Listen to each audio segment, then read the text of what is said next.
Great. So in chapter 16, we're going to look yet still at more equilibrium, and we're going to look at special cases of equilibrium, especially buffer solutions. Buffer solutions are important. They exist in nature to be able to regulate the pH. We know that if we change the pH only by maybe 0.5, the value of 0.5, that's 10 to the 0.5. So that's about 3 times. We have changed the concentration by a factor of 3. That will have a bad effect on living organisms. So if your blood, for example, will change pH by a factor, the concentration of hydrogen ions changes by a factor of 3, that is going to affect your health. So living organisms have what are called buffer solutions. And so if you're doing any culture of bacteria or any living organism, you need to actually be careful to maintain the pH and whatever pH those living organisms are used to. Of course, there are living organisms which are called extremophiles, and those are very rare and they exist. Usually in very extreme conditions, and that's why they're called extremophiles. The ones that come to mind are the organisms that live around vents, or volcanic vents, and those usually have water at very high temperature, and they have adapted to live at very high temperature. The ones in the ocean, in the mid-ocean rift, they also have adapted to live in very acidic conditions because there's a lot of acids coming out of the volcanic activity under the oceans. Okay, so see if I can manage that. So today we're going to look at the acidification of the ocean, which is a fairly pressing subject because we are changing the pH of the oceans. Our human activity, especially with the release of carbon dioxide, is changing the pH, and it has changed it by a factor of, I did my calculation this morning, 10 to the 0.1, which it doesn't seem that much, but it is changing the concentration of CO2, and we're going to see a graph of that. Then we're going to look at the common ion effect, and that is kind of relates to Le Chatelier's principle. So when you have a common ion, that means that you have an equilibrium and you add one of the ions that are present in equilibrium, you're going to affect that equilibrium.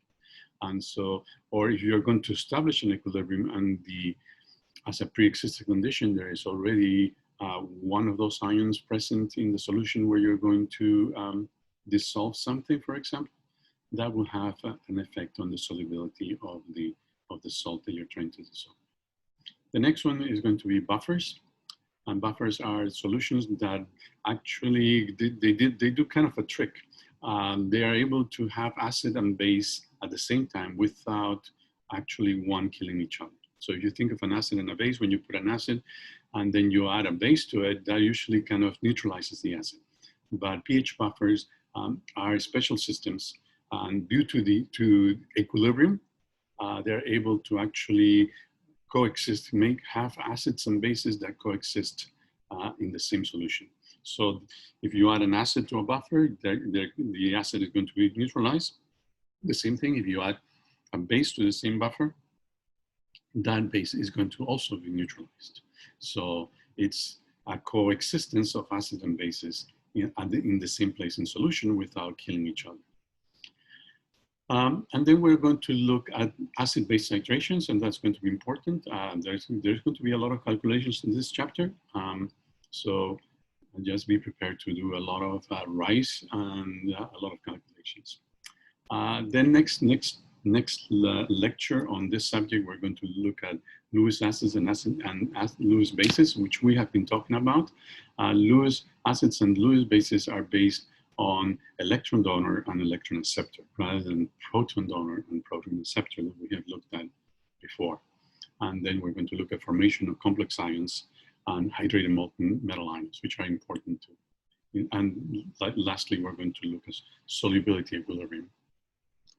Okay, so the ones in green, we're going to do that, and I'm not sure we'll get all the way through the acid-base titrations, but we'll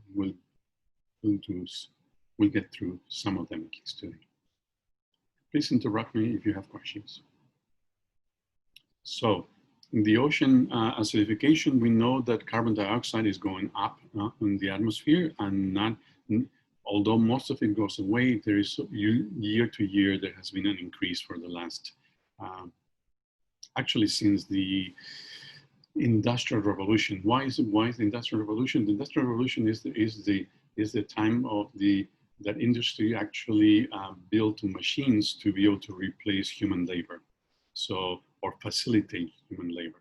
So that event actually required us to have a source of energy to be able to move those machines around and facilitate the workers' efforts.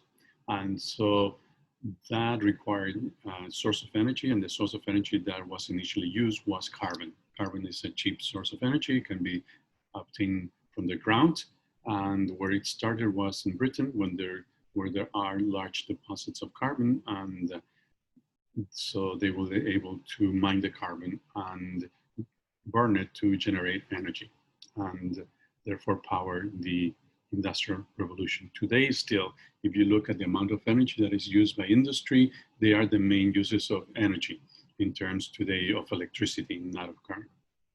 But yet, electricity is generated, especially in the US, a good amount through carbon burning. Okay, so here is let me see if I can, let me see. Yeah, I can do that. So this is the amount of carbon dioxide present in the atmosphere in parts per million. So these are the units, parts per million here.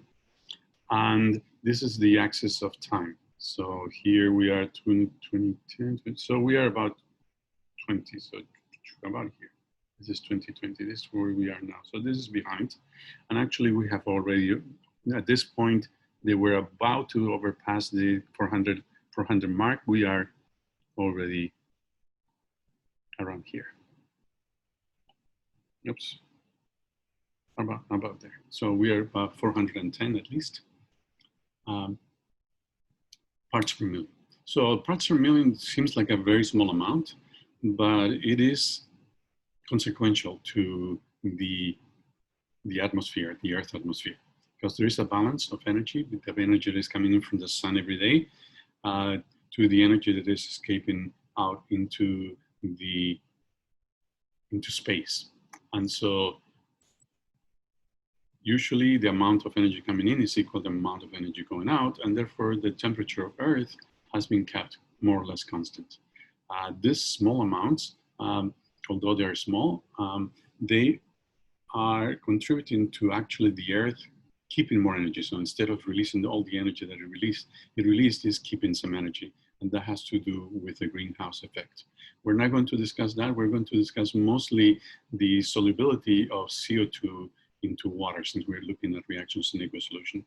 So this is the data from Mauna Loa, a very tall mountain in Hawaii, where they have also telescopes. So if you have looked at pictures of telescopes, usually you'll see pictures of them in Hawaii. That's because they're pretty high in the atmosphere, so they'll get very little pollution, light pollution at night, and also because they're high, they get less distortion that you will have the observatory at sea level, because there is less atmosphere for the light to travel through, or the different wavelengths they are studying to go through.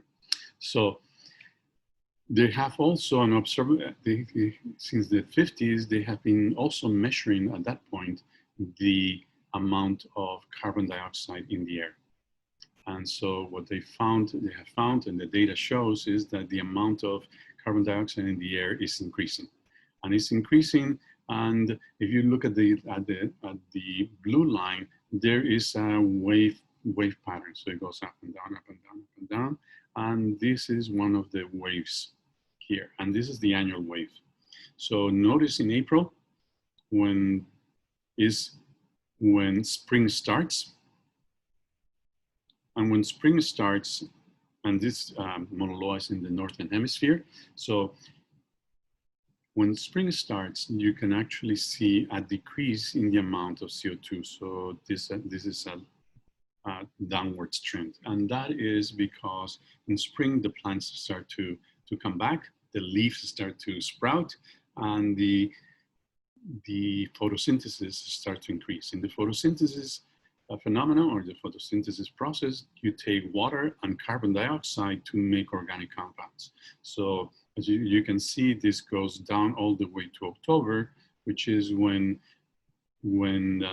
the dying of the leaves starts off, and therefore the ability for it to capture CO2 decreases and the amount of CO2 increases. So there's a continuous flow of CO2 into the atmosphere. Most of the flow actually goes into the oceans. So a small part actually remains because the oceans are not able to capture all the CO2 that we put into the water. If we wouldn't put in CO2 into the water, this line that you see here, this trend that you see here will be completely flat. So it will be like this, but it's not. It keeps increasing, and that is due to the amount of CO2 that we are putting into the atmosphere not being totally absorbed on year-to-year trend. So we'll see this increase of CO2 into the atmosphere. The waves that we see here, these waves here, are due to the seasonal photosynthesis. And if you will look at data from the southern hemisphere, where their spring and their fall are backwards, you still will see that at the beginning of spring, their spring, the amount of carbon dioxide in the southern hemisphere starts to go down. So most of the CO2, however, it disappears. It has a natural cycle, but the excess that we're putting actually is going mostly into the oceans, and that has an effect on the pH of the oceans. So I want to show you this picture here. This is again the same picture that we saw before. There's a wave here, a yearly wave, a yearly cycle. And here there are two more plots. One is the amount of CO2 in the oceans as in solution. And you can see, again, it has a cycle. It has an up and down cycle. And you can see the trend is still going up. And it parallels the carbon dioxide, CO2 in the atmosphere gas, in the atmosphere. It parallels the atmosphere. The other plot here is the pH. And if you notice, the pH is going downwards. And it's going downwards because CO2 reacts with water, and we studied this before, to form carbonic acid, H2CO3. And this reaction here is producing an acid that dissolves into water. So this would be AQ, and the AQ will be in the oceans. And therefore, we are acidifying the oceans. And that's where most of the CO2 it goes to naturally. Some of the CO2 actually gets transformed into limestone and deposits on the bottom of the ocean, but is no longer at equilibrium. I mean, the rate at which we're putting CO2 into the air is more than the rate in which the natural cycle can do it, can cope with it, which means that there's still CO2 that remains in solution. This is why we see this trend here. Let me change colors here. This trend here is because it's not able to keep up with the amount of CO2 that we're putting into, excess CO2 that we're putting into the atmosphere. So, okay, please interrupt me if you have questions. Okay. So first, we're going to look at the common ion effect. Common means that it belongs to two things. And so one is going to be the phenomenon that we're studying, and there are some ions present, and there's going to be some some ions that exist there without us doing anything. So let's look at this example. So we have, I apologize, this has no subscripts here. So those should be the 2's and the 3 should be subscripted. And this is the Ka for the acid. So this is carbonic acid, the one we were discussing, and it dissociates into hydronium ions and bicarbonate. So this is called bicarbonate, and I'm writing it because you should be familiar with this ion. It's among the common ions, and it's an important, environmentally speaking, it's a very important ion, not only in the oceans, but in the rivers and the lakes as well. Why? Because it has a buffering effect, and we're going to see that later on. So this is an example of the dissociation, the weak acid dissociation of carbonic acid. So let me write that down because you should know also this name. Now, if we add a salt to this, this is the salt, and this salt here, let me zoom in, has 2 ions, has sodium ions, and has HCO3 minus ions. And this ion corresponds to that ion in the equilibrium. So if we have an acid equilibrium like this to start with, and then we add to that equilibrium sodium bicarbonate, we're going to affect equilibrium. And we know if we add this, the concentration of bicarbonate is going to go up. And as it goes up, it's going to try to oppose it. So it's going to go down. And the only way that it goes down is by shifting the equilibrium towards the reactants. So in this case, the common ion is going to be HCO3 minus. So it's going to be this ion here. And that will affect the equilibrium. So when you look at equilibrium, you need to also search for common ions that might be affecting that equilibrium. So here we have the Rice table for carbonic acid. We have a concentration of 2.710 to the minus 3 initially, and there is no, so this is just the acid dissociation. So 0 and 0, minus x plus x plus x for the change. So this is the I, this is the C, and this is the equilibrium. So we can actually then invoke the equilibrium constant for the acid, substitute these values into this equation here, and this one will go here, and obtain an expression to be able to calculate the amounts.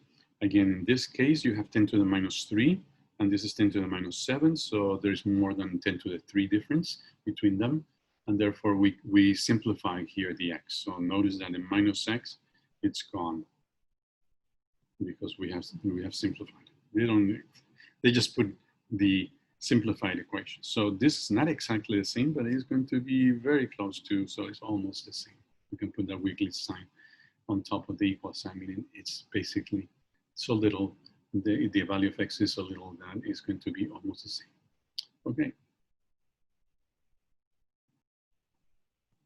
And then we can solve for it, and we get a concentration of 3.4, 10 to the minus 5 for the hydronium ion. And so if we want to calculate the pH then turns out to be 4.47. Again, the pH is going to be minus the log of the concentration of hydronium ions, and the concentration of hydronium ions is this one here. So we substitute there, and remember always the minus sign, so the pH can be negative if you have an extremely high concentration of acid, but it's usually between 0 and 14. So if you get a negative number here, just make sure that you have not forgotten the minus sign in front of the logarithm. Okay, so what is going to happen if you have an acid, or excuse me, you have this sodium bicarbonate? So in this case, then this bicarbonate is not going to be 0. And then you'll have, instead of this, you'll have whatever, let's call it A plus X times X rather than, so A plus X corresponds to the bicarbonate, which is going to be the initial amount plus the X there. And what you're going to find out is that the equilibrium will have shifted this way, and therefore, towards this side here, let me just put it on the white background. So it's going to shift that way if you add the bicarbonate, and you can expect, since it's shifting towards back to reactants, that the pH is going to be higher, meaning less acidic and more basic. Okay. So let's talk now about buffers, which is another important subject in in this chapter, and it has implications in life and excuse me, in industrial processes. So buffer solutions are solutions that actually are able to react with acids and bases and maintain the solution, maintain the pH of the solution. Not maintain like strictly 100% at the same pH, but actually if you add an acid or a base to a buffer, what it's going to do is going to kill some of that acid or some of that base. Meaning for killing, I mean, it's going to neutralize some of those. And it can neutralize both acids and bases. Again, usually consists of a weak acid. And so the weak has to have a weak acid. It cannot be a strong acid. It has to be a weak acid. Why? Because we need the equilibrium. So the reaction needs to happen significantly on both directions. So going forward and going backwards. That was messy. Let me see if I can change the color. So it has to go this way and that way, both significantly. And so then you're going to be able to create a buffer with a weak acid. What else do you need besides the weak acid? You need the corresponding conjugate base. So if we look at this, this is the acid here. And I'm going to ask you, I'm going to give you a few seconds to tell me which is the conjugate base. And if you figure it out, please unmute your microphone and let me know.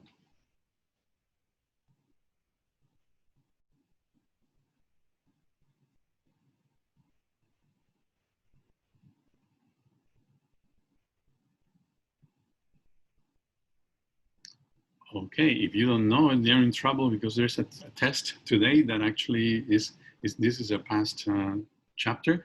So an acid-base pair or conjugate pair is going to be two molecules or two formulas that actually differ by one hydrogen with a positive charge. So in this case, this hydrogen has broken up and as H plus, leaving H minus here. And this H plus has traveled and going into actually the oxygen in the water and form, this is the hydronium ion. And this one is the conjugate base. Conjugate base. Okay, so the acid and the base, you should be able to recognize it. So for a buffer,